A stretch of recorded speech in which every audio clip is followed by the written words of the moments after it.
बिस्मिल्लाहिर्रहमानिर्रहीम, अस्सलाम वालेकुम। मैं हूं ईसा नकवी। हनीफ अब्बासी साहब जो वो वाली चीज़ें वायरल होने की बात कर रहे हैं ना, ये गालिबन बात ये कर रहे हैं कि वो जो फॉर्म 45 है ओरिजिनल, या जो उनका इलेक्शन है, वो जमहूरियत के लेक्चर दे रहे हैं, जमहूरियत का बता रहे हैं, इंतखाबात का बता रहे हैं और करप्शन और इन चीज़ों का बता रहे हैं। तो दो चीज़ें बड़ी अहम हैं। एक, बहुत सारे लोग जो ADCR सियालकोट को मुबैना तौर पर जो उनके ऊपर चार्जशीट है और करप्शन के इल्ज़ामात हैं, बहुत सारे लोगों ने इसके ऊपर दावे किए हैं कि उनका ताल्लुक ये कैसे हो सकता है कि ख्वाजा आसिफ साहब से ना हो, या ख्वाजा आसिफ साहब की नाक के नीचे ये सब कुछ हो रहा हो, वो उनके सबसे बड़े सिफारिशी हों और बेनिफिशरी ना हो।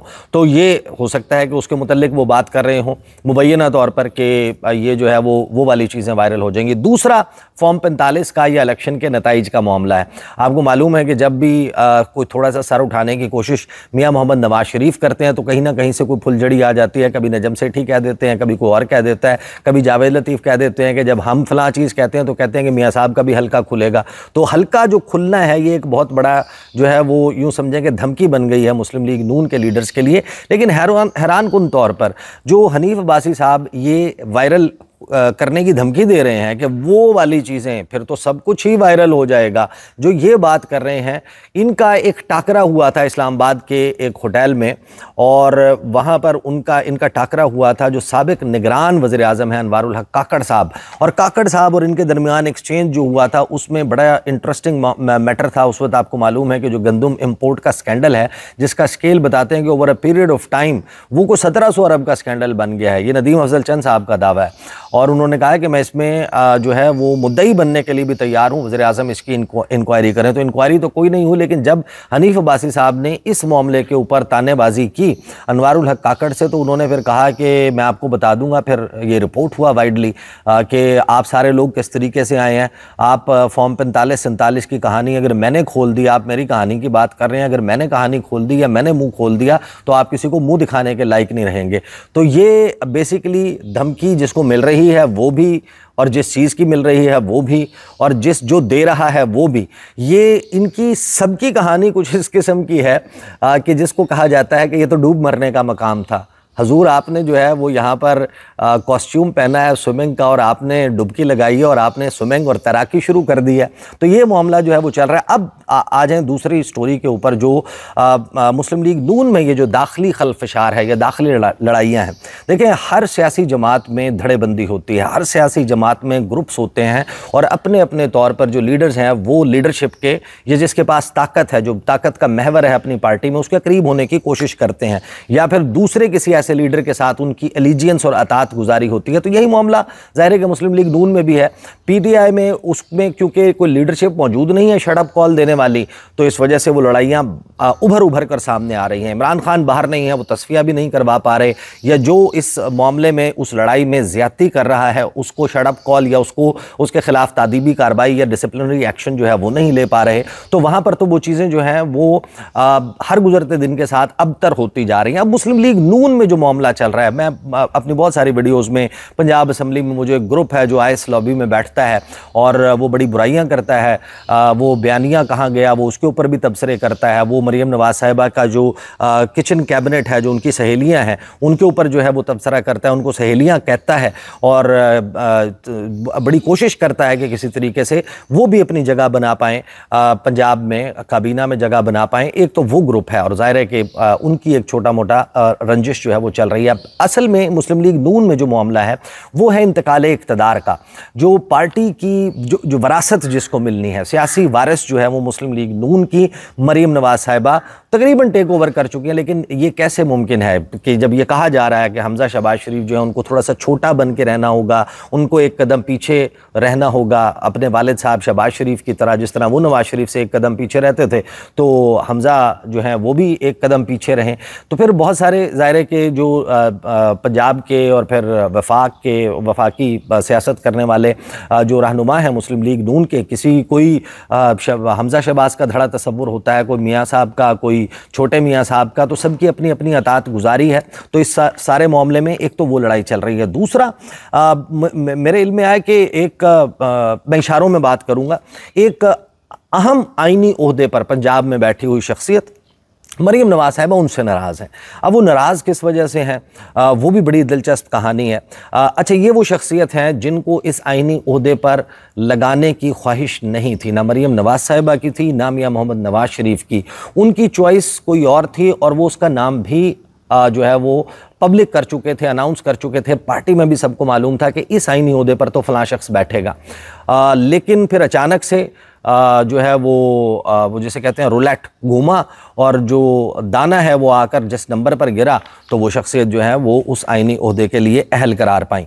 अब वो जो दूसरी शख्सियत हैं जिनको ये लगाना चाहते थे, उनको एक और अहम जो है वो ओहदा वो दे दिया गया मुस्लिम लीग नून की तरफ से। लेकिन ये जो शख्सियत है, इनके साथ 2-3 इश्यूज़ जो हैं वो डेवलप हुए हैं गुज़श्ता कुछ अरसे में। एक तो ये शख्सियत पंजाब से इनका ताल्लुक़ है, पंजाब ही के एक ज़िले के वो रिहायशी हैं, वहीं से वो जो है सियासत भी करते रहे हैं, करते हैं। और ज़ाहिर है कि या वो उनको लाहौर में होना चाहिए या फिर उनको अपने एरिया में होना चाहिए, लेकिन वो बड़ा रेगुलर विज़िटर हैं शहर इक़्तिदार के। जुड़वा शहरों के बड़े रेगुलर विज़िटर हैं और हर महीने उनका जो है वो चक्कर लगता है, वो यहाँ पर आते हैं। तो मरीम नवाज साहिबा जो हैं वो उन तक कुछ इतलात पहुँची हैं उनके बारे में। एक तो ये कि उन्होंने जो नाराज़ लोग हैं जो पंजाब असम्बली में तकारीर और उनके जो है वो IS लॉबी में बैठकर बातें करते हैं, उन्होंने जाकर उनको कहा कि मैं आपके कंसर्न समझता हूँ, मैं वो बड़े जेन्युइन हैं और इसके ऊपर मैं पार्टी के साथ बात करूँगा, मैं मियाँ साहब से बात करूँगा, मैं मरीम बीबी से बात करूँगा। एक तो ये बात भी मरीम साहिबा को पता चल गई थी। दूसरा, ये जो शख्सियत हैं ये हर महीने जो है वो दौरा करते हैं, वो यहाँ पर आते हैं और अगर कोई भी ज़ाहिर है कि पंजाब से रिलेटेड काम हो तो यहाँ पर जुड़वा शहरों में अगर उनके गोश गुजार किया जाता है तो वो अगले चंद घंटों में जो है वो बजा लाते हैं। अगले दिन एक दिन यानी कि बॉटल नेक नहीं उसमें क्रिएट होता, वो फौरी तौर पर हो जाता है। तो मैंने मुस्लिम लीग नून के लोगों से पूछा कि क्या जो शहर इक़्तिदार या जुड़वा शहरों से अगर कोई सिफारिश आती है या कोई काम जो है उसका रिक्वेस्ट की जाती है तो उसको करने में कोई प्रॉब्लम है? उन्होंने कहा नहीं, मसला ये नहीं है, मसला ये है कि वन विंडो ऑपरेशन जो है वो होना चाहिए और जो भी सिफारिश आ रही है या जो भी रिक्वेस्ट आ रही है या जो भी आपको सलाह दी जा रही है या आपका जो है वो किबला किसी मामले में दुरुस्त करने की कोशिश की जा रही है, वो डायरेक्टली जो है वो हम तक क्यों नहीं आती? वो हमारे नीचे कोई बंदा जो है वो कैसे, या हमारा लगाया हुआ या हमारे जिसको हम लगाना चाहते थे उसकी जगह लगने वाला बंदा डायरेक्ट क्यों हुआ हुआ है?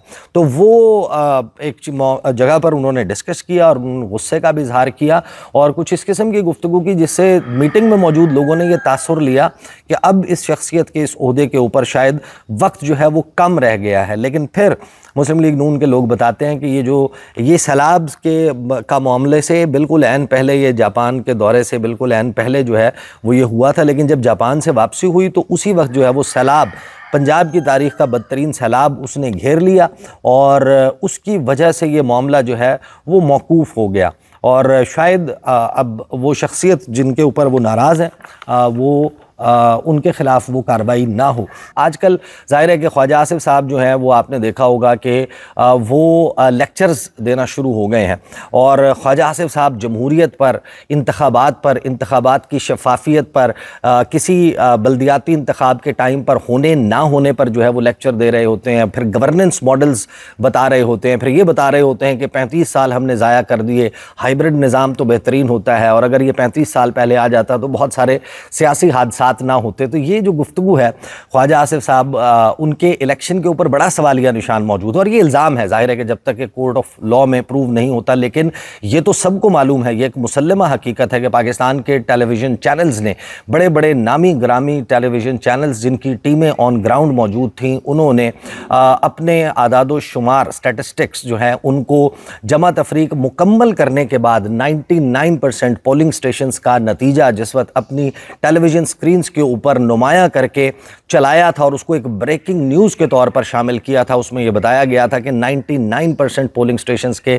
नताइज के मुताबिक ख्वाजा आसिफ साहब कोई 40-50 हज़ार की लीड से सियालकोट का इलेक्शन जो है वो हार गए थे। लेकिन फिर एक करिश्मा हुआ और ख्वाजा आसिफ साहब जो हैं वो MNA भी बन गए और सिर्फ MNA नहीं बने बल्कि डिफेंस मिनिस्टर भी बन गए और अब आजकल वो लेक्चर्स दे रहे हैं लोगों को कि जमहूरियत कैसी होती है, कैसी होनी चाहिए। तो ख्वाजा आसिफ साहब साहब ने कुछ बात की थी कौमी असम्बली में, और उसके ऊपर गुज़श्ता रोज़ वीडियो में मैंने कहा था कि उन्होंने मरीम नवाज साहिबा से अपेरेंटली एक स्कोर सेटल करने की कोशिश की है, हिसाब बराबर और हिसाब चुकता करने की अटैम्प्ट है उनकी, जिसमें वो पंजाब की सैलाब ज़दगान की मदद ना करने के हवाले से कुछ इंकशाफात कर रहे हैं, और फिर बल्दियाती इदारों के हवाले से, गवर्नेंस के मामलात के हवाले से गुफ्तगू करते करते अचानक जो है वो अपने सियालकोट में ZKB जो है उनको जो ठेका मिला, उन्होंने कहा 200-300 मिलियन डॉलर जो है उसका ठेका मिला हुआ, और फिर जो उन्होंने सीवरेज लाइन और दीगर जो है उसके लिए खुदाई की, सड़कें जो हैं वो बैठ गई हैं, और ऐसे से लोग क्या कर रहे हैं। वो जो उन्होंने गुफ्तगू की थी उसका स्पेसिफिक पोर्शन मैं आपको सुनवा देता हूं जिन लोगों ने नहीं सुना, और फिर मैं आपको बताऊंगा कि आज जब हनीफ अब्बासी साहब ने गुज़श्ता रात जो है वो कौमी असम्बली के फ्लोर पर ख्वाजा आसिफ साहब के लिए जो पैगाम दिया, उसमें 3 क्लिप्स मैं आपको सुनवाऊंगा, और फिर बात करेंगे कि ये क्या बात मुमकिन तौर पर हो रही है वो वाली चीज़ें वायरल करने की। अब वो वाली चीज़ें मेरी अंडरस्टैंडिंग तो यही है कि वीडियो नहीं है। अब ख्वाजा आसिफ साहब वैसे भी आपको मालूम है कि मुस्लिम लीग नून की जो ये जो हुकूमत है इसमें वज़ीर-ए-आज़म साहब जो हैं उनकी उम्र 73 साल है, और अगर सीनियर तरीन वज़ीर की बात की जाए तो रियाज़ हुसैन पीरज़ादा साहब जो हैं उनकी उम्र 78 साल है, तो ख्वाजा आसिफ साहब जो हैं उनकी उम्र 76 साल है, तो वो सीनियर तरीन और बुज़ुर्ग तरीन सियासतदानों में इस वक्त उनका पाकिस्तान के शुमार होता है।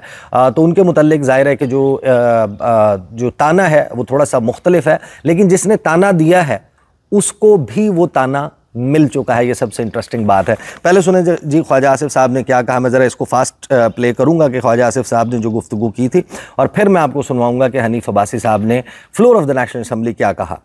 कहाँ पॉलिटिकल सिस्टम आपने मजबूत करना है, बल्दियाती निज़ाम को जो है ऑथेंटिक बल्दियाती निज़ाम को जो है बहाल करके, वहाँ जो है ये इस किस्म के लोग जब ZKB जैसे लोग जो आते हैं, आप उनको बड़ा पुराना जानते हैं जनाब स्पीकर। मैं उनकी एक और भी वारदात थी, वो उसकी ऑफर मुझे भी हुई थी जब मैं minister of water and power था। तो ये लोग जो है, और ये लोग खरीदते हैं हमें, हमारी बोली लगाते हैं और हम बोली लगवा लेते हैं। Why they are there in the upper house? को पॉपुलर सपोर्ट है उनकी, किसी पार्टी को बिलोंग करते हैं वो राय साहब, किसी पार्टी को बिलोंग करते हैं, कोई पॉलिटिकल स्ट्रगल है उनकी। आप जरा पीछे जाएं, 25-30 साल पीछे जाएं, आपको पता लगेगा ये कहां से आए हुए। आप जब इस किस्म के पॉलिटिकल एडवेंचरर्स जो हैं उनको अपने सिस्टम में लेके आएंगे तो फिर वो इसी तरह ट्रीट करेंगे जिस तरह ZKB ने सियालकोट को ट्रीट किया। जनाब वाला, मैंने जो भी मेरे ज़हन में चीजें बॉदर करती थी, बल्दियाती इंतखाबात की बात की है, और ये कहना कि ये कुदरती आफत है, ये गलत है। ये अल्लाह पे ना डालें, अपने अमाल का बोझ जो है उस पे ना डालें। वो तो रहमतें और बरकतें जो है उनकी बारिशें करता है। ये सारी की सारी हमारी अपनी अब ये जो गुफ्तगू की ख्वाजा आसिफ साहब ने, जाहिर है कि वो ये कह रहे हैं कि एक शख्सियत ZKB जिनको पंजाब में एक प्रोजेक्ट कर रहे हैं वो बोलियां लगाने वाले हैं, और वो किस तरीके से ऐवान में आकर बैठ गए हैं। और मुझे भी जो है मेरी भी एक बोली लगाई गई थी जिस वक्त मैं minister of water and power था, और फिर उन्होंने कहा कि ये कामयाब बोलियां लगा लेते हैं और हम लोग बिक भी जाते हैं। और ये जो ZKB हैं इनके मुतल्लिक आपको मालूम है कि मियां मोहम्मद नवाज शरीफ ने क्या बताया था कि ये तो बड़े नेक आदमी हैं और ये मोटरवे का प्रोजेक्ट कर रहे हैं और खड़े हो जाएं, और उनका तारुफ करवाया था। तो ये एक डायरेक्ट चार्जशीट थी मियां मोहम्मद नवाज शरीफ और मरीम नवाज साहिबा दोनों पर, जो ख्वाजा आसिफ साहब की तकरीर थी। अब उसके जवाब में गुज़श्ता रात जो है वो कौमी असम्बली के इजलास के दौरान गुज़श्ता रोज़ हनीफ अब्बासी साहब ने जो गुफ्तगू की उसके 3 हिस्से में आपको सुनवा देता हूँ, सुने ज़रा। मैं खुद हुकूमती कैबिनेट का हिस्सा हूँ, कि हमें बड़ा शौक चढ़ा हुआ है कि हम यहाँ पर बैठ के ब्यूरोक्रेसी को गालम गलोच कर रहे होते हैं, अपनी शोहरत के लिए अपने ही ऐवान पे इल्ज़ाम तराशी कर रहे होते हैं, कभी हम अपने ही निज़ाम को हाइब्रिड निज़ाम कह रहे होते हैं। मेरी समझ से बालातर है कि अगर हम यही सारा कुछ हमने यहाँ बयान करना है तो फिर हुकूमत से उठकर हमें अपोजिशन में चले जाना चाहिए। ये बातें अपोजिशन वाली हुकूमती बेंचों में सेब नहीं देती। और दूसरा, जनाब स्पीकर, आज तक मैंने कभी नहीं सुना कि मैं रावलपिंडी की बात ये करूं कि रावलपिंडी में इंक्रोचमेंट है और मैं उसका जिम्मेदार नहीं हूं। ये कैसे मुमकिन है कि रावलपिंडी का हॉस्पिटल खराब हो, रावलपिंडी की ट्रांसपोर्ट अच्छी ना हो, रावलपिंडी के तालीमी इदारे अच्छे ना हो, और आप कहें मैं यहाँ पे आके खड़ा होकर कहूँ देखे जी वो तो तबाही होगी जी, बर्बादी होगी जी। अच्छा, ये उन्होंने गुफ्तगू की। फिर इसी तकरीर के दौरान उन्होंने क्या कहा, सुनिए। ये बड़ा आसान तरीका है कि जी लोकल बॉडीज नहीं हुए, जी फलां नहीं हुआ, 40 साल का निजाम गंदा है। भाई 40 साल तक आप उस निजाम का हिस्सा रहे हैं, आज भी उसी निजाम का हिस्सा है, उसको गालियां दे रहे हैं। ये ट्रेंड जो है इसको खत्म होना चाहिए। आप हुकूमत का हिस्सा है। सबसे बड़ी खूबसूरत बातें होती है हमने बड़ी इस ऐवान में, मैं 2003 से हूँ जनाब स्पीकर। बड़े बड़े हमने लोग आजकल तो हर जगह मैंने ऐसा सा पॉलिटिशियन देखा कि जरा सी उंगली उठी उसे रिजाइन कर दिया। मैंने वो पॉलिटिशियन देखा उसे हुकूमत के साथ नहीं चल सकता, उसे वजारत से रिजाइन कर दिया। रहा हुकूमत में, अपोजिशन में जाके नहीं बैठा, लेकिन उसे पॉलिसियों से इख्तिलाफ था। तो खुदा के लिए अच्छा, यानी उनको जो है वो मशवरा दिया है ख्वाजा आसिफ साहब को कि अगर आपको इतना ही प्रॉब्लम है, अगर आपको ये लगता है कि ये चीज़ें ठीक नहीं चल रही है, हुकूमत जो है इसमें इतने बड़े मसाइल हैं और करप्शन भी हो रही है और ये सब कुछ हो रहा है, तो फिर आप इस्तीफ़ा दे दें। आप क्यों इस हुकूमत का हिस्सा बने हुए हैं? के बाद वाली जो वीडियो है, जो 16 सेकंड की वीडियो है, इसको मैं नॉर्मल स्पीड पर प्ले करूँगा क्योंकि ये है वो धमकी जिसका हम तज़किरा कर रहे हैं, जो ख्वाजा आसिफ साहब को दी है हनीफ अब्बासी साहब ने। हर किसी को वायरल होने का शौक है, वायरल होने के लिए और भी बहुत सारी चीजें, और खुदा का खौफ करें और अल्लाह से डरें कहीं वो ना वायरल हो जाएं। वो वायरल होगी तो फिर क्या होगा? फिर तो पूरी वायरल हो जाएंगी। अच्छा, अब यहाँ पर उन्होंने कहीं कोई लफ्ज़ जो है वो वीडियो इस्तेमाल नहीं किया। बहुत सारे लोग कह रहे हैं कि वीडियो वायरल करने की धमकी दे दी, और जाहिर है कि मुस्लिम लीग नून की क्योंकि हम बात कर रहे हैं तो ये भी अचंभे की बात है। लोगों के जहनों में वायरल होने की जो वाहिद चीज़ जहन में आती है वो यही आती है कि कोई वीडियो है जो वायरल हो जाएगी। तो ये जो उन्होंने कहा कि चीज़ें वायरल, अच्छा पहले हनीफ अब्बासी साहब आपको मालूम है कि ख्वाजा आसिफ साहब को क्लर्क से और चपड़ासी से भी तशबीह दे चुके हैं, यानी इतनी सख्त लेवल के ऊपर वो तनकीद करते हैं, इतने सख्त अल्फाज ख्वाजा आसिफ साहब के हवाले से इस्तेमाल कर। तो ये है जनाब इस वक्त मुस्लिम लीग नून के कैंप की सूरत हाल और नून लीग से ही जुड़ी हुई कुछ बहुत ही अहम खबरें इंशाल्लाह अगली वीडियो में आपके सामने रखूंगा। अब तक के लिए इतना ही, इजाज़त दीजिए, अल्लाह हाफ़िज़।